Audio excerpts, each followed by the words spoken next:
The backup plan. Type A's love it, but most artists and creatives hate it. Maybe your parents said you needed it. Maybe your school told you it was practical. But either way, I am not here to tell you what to do. In fact, I am here to tell you what not to do. Instead of plan B, let's pretend that you're actually just a team of 3. Let's dive right into it. There is a fundamental problem with the idea of a plan B. Plan Bs assume that your path will either be perfect or imperfect, whereas your path is always going to be imperfect. This whole idea that plan A has to go according to plan, and if anything goes outside of that, then I have failed, is just so last year. It's so like 5 years ago. It's so 10 years ago. Am I crooked? Seriously, you gotta tell me if I'm crooked. The problem here, my friend, is that you are holding yourself to too high of a standard. You're being a perfectionist, and don't worry, I am a perfectionist as well in some elements. This is why I talk about this being a creative journey, not a creative destination where once you hit that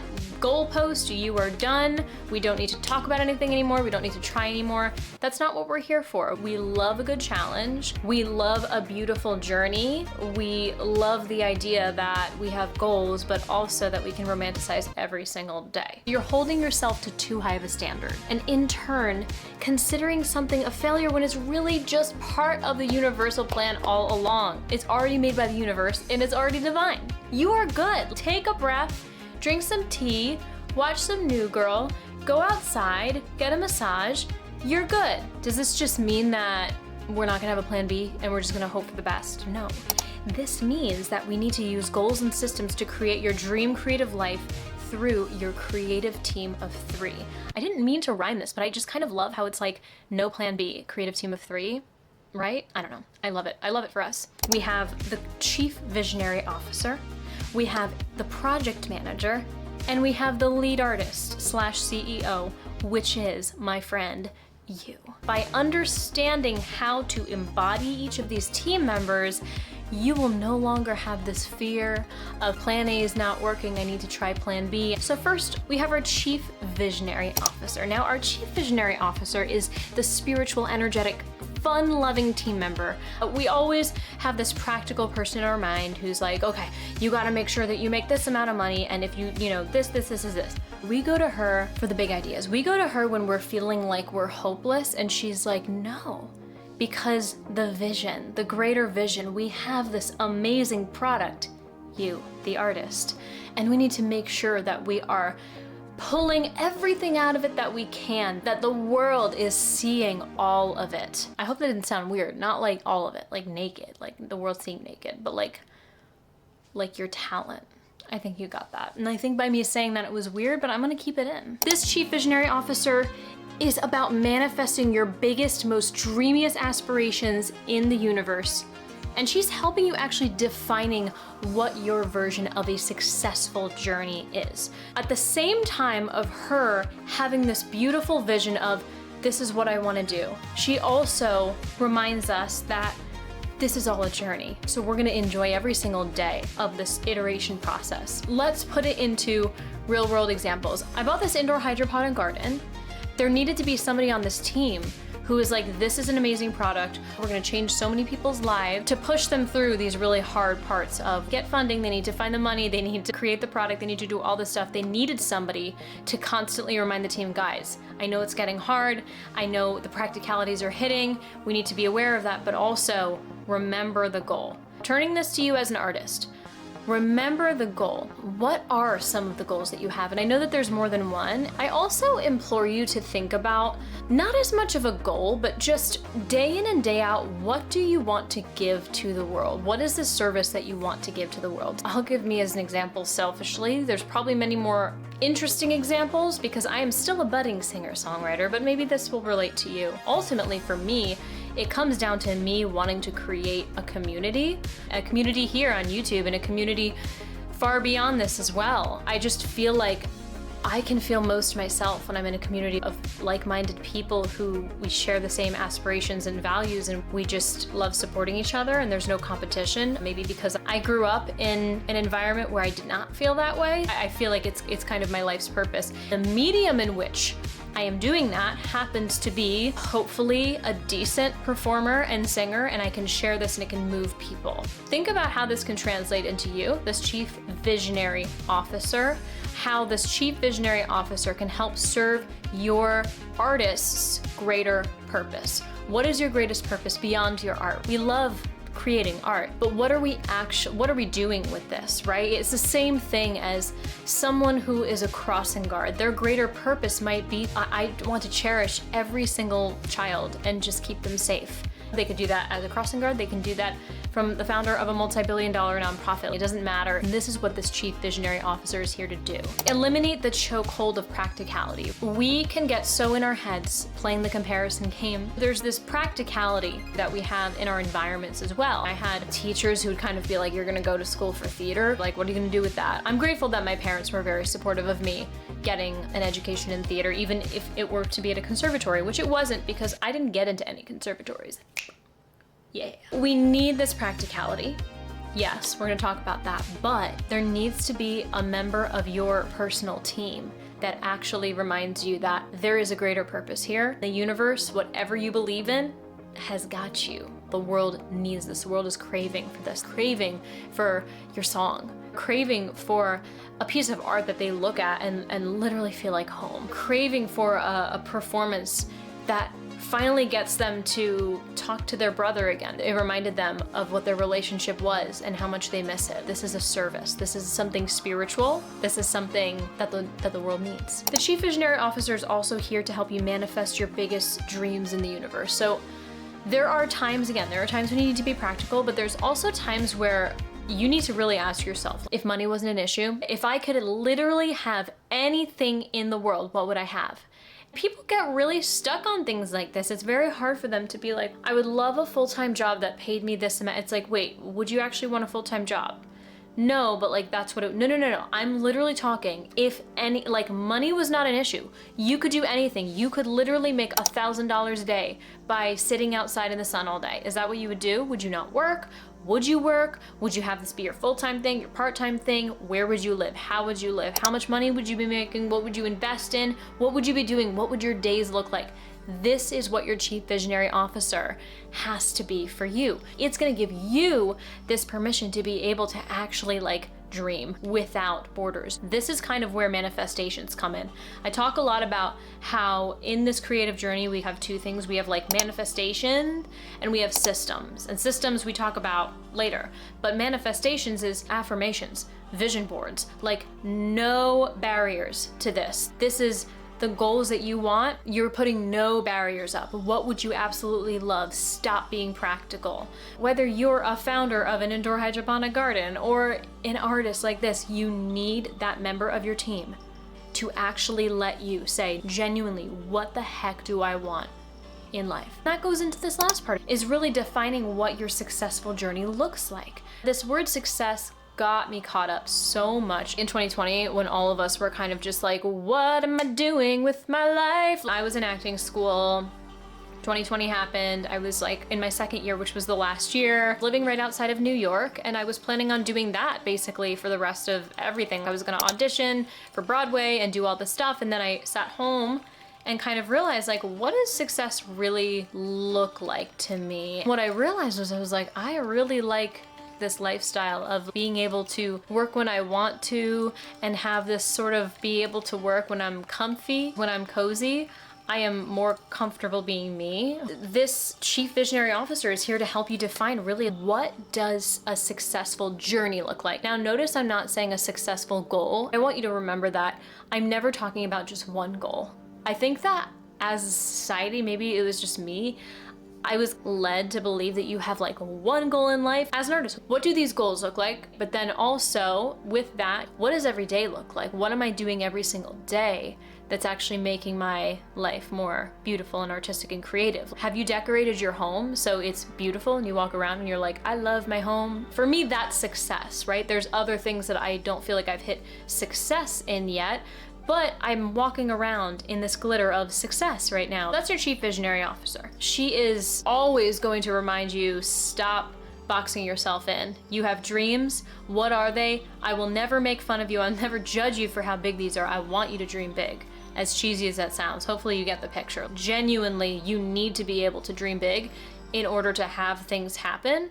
Then we got our project manager. This is team member number 2. She's all about systems. She is focused. She's the organized arm of your team. She's here to make sure that you're doing everything that you've dreamt about and set out to do, especially when it comes to the chief visionary officer, because she's got a lot of dreams, right? But the project manager is like, okay, well, how do we make that happen? Breaking down your goals into practical steps. You need her for optimizing, systematizing, and ritualizing your days. And you need her for checking in on your progress and holding you accountable. So let's talk about that first one. So we talked about goals, we talked about the vision board and our affirmations, and this is all good. This is all needed. It's totally needed. We do not want to dream small. The worst possible thing us artists can do is dream small. And then we're gonna look at other people and we're gonna say, why the heck didn't I even try that? We need to give this to the world. But we also need this project management to reel us back and say, how are we gonna do this? The easiest way I always like to say we compare these two things is, okay, let's say you've created a vision board, write down some affirmations. I am abundantly making $10,000 a month in my Etsy shop. The simplest way that the project manager can help with this is, what are 5 things you can do every single day to get closer to this? There are also project management systems. I love Asana. You can have different projects. You can have a project called house. You can have a project called business, and you create tasks and you move them over in the card and subtasks, and you can make it really complicated, but really just keeping it simple. Break it down into practical steps. Okay, you want to make $10,000 from your Etsy shop. What are 5 things you could do today? 5 things a week, 5 days a week, 25 things. That is a lot of things a week that you could be doing, and is actually bringing your dreams into realization. We need the project manager for that. Optimizing, systematizing, ritualizing your days. It seems like this is very detail oriented. The input is detail orientation. Yep, I'm gonna go with that. We're gonna create systems and we're gonna plan out our day, but the output of that is actually feeling really inspired and creative and spiritual. Let's say you're looking into your calendar app and you're like, okay, so tomorrow I'm gonna wake up at 7 a.m. I'm gonna do my red light therapy, and then I'm gonna go outside in the sunlight, and then I'm gonna work for 2 hours, and I'm gonna take a lunch break. And it seems really rigid, right? It seems like, oh. But then when you do it, you're actually creating a very beautiful, romanticized day. The things you're actually doing are just rituals. It's very important you decide to do things that spark joy for you. But who says that the project manager has to make you do boring stuff? Who says that they can't say, okay, you're gonna do the dishes, but you have to watch your favorite show while you're doing it? Like, it can be fun. They're here for making things not just chores for you to do. They're here for reminding you, no, make this fun. Make this enjoyable. They are here for checking in on your progress and holding you accountable. This is things like, if you have a blog, I have not been good at this, but usually if you have a blog, you should be checking the analytics every week or every month, right? Reflecting and seeing what blog articles are doing really well, what blog articles are not doing well. What can I tweak a little bit? What are people liking? What are people not liking? What's bringing in traffic? What isn't bringing in traffic? Having that regular check-in and saying, okay, how are things working? How are things feeling? When it comes to your artistry, maybe that means you are working a full-time job right now. It's very tiring. Your goal is to transition from a full-time job into your cozy girl job, and then your cozy girl job into being an artist full-time. So we're going from that full-time job to the cozy girl job. You could be checking in on yourself every week, doing these systems like, okay, I'm gonna apply to 5 jobs a day, or I'm gonna build up my Etsy shop, or I'm gonna try switching to freelancing so I can at least work remotely. Check in on your progress and see, okay, how many jobs am I actually applying to? This is, again, where a project management tool like Asana can come in. You can track the applications you send. How am I doing? How many jobs are actually seeing my application? How many interviews am I getting? Is this platform actually working, or should I use a different tool? Should I be cold emailing instead? Should I be reaching out locally? On a more artistic note, if you're releasing art and you want to put on an art show locally and you're checking in on your goals, like check in every single week and say, how many people are you reaching out to? Are you networking? Are you going to events locally? Really use as many numbers as you can. Numbers wise, okay, how much am I making? How many jobs am I applying to? How many art galleries have I pitched to? How much traffic has come to my website?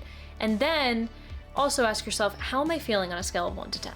Does this feel like it is in line with what I want my artistic journey to be? Is this in line with what my chief visionary officer would be saying that I really want to be doing? Your project manager might feel like she's kind of like the mom of the group, and she probably is to a point, but you know you need that mom of the group. You know that you need them to keep you together because they're gonna be the one to remember Band-Aids in case someone gets hurt. They're gonna be the ones to say, hey, I got water, don't worry. They're gonna be the ones to have your back when the chief visionary officer is like, okay, come on, we need to go towards the goal. And then you're here to say, okay, are we actually making progress on this goal? This is something that you can do weekly. This is something that you can do like, just super casually, literally like, oh, I hate that my window's crooked right now and I just see it. Can you please pretend that you never saw that? Please. Oh my goodness, I'm really upset.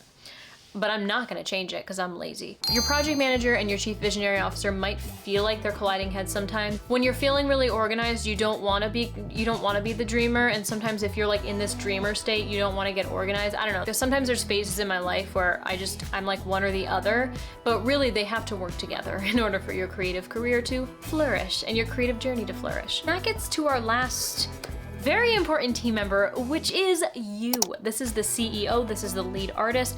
They are here to be the techniques, the skills, and the talents of this beautiful team. Your lead artist and CEO is the literal heart and soul and energy behind your business. I don't want to say they're the talent because there's such a bad connotation with being like, the talent's here, because they're usually really like diva-y. But really, I mean, we can't do this operation without her. And going back, oh, I kicked the camera. Going back to this idea that there are no plan Bs, there's this divine path that has already been chosen for us. You have a talent for your art. You have a talent for whatever type of art you're doing. We can't dismiss that. We can't have this business without that. Unfortunately, there's a lot of people with great talent and they aren't able to share it with as many people as perhaps they could be able to because they don't have this divine trio. The lead artist and CEO is actually providing the service of your art. We're using the talents that were gifted to us to do something in the world positively. I talked about this being a service in the beginning, and I really just want you to reflect on that even more.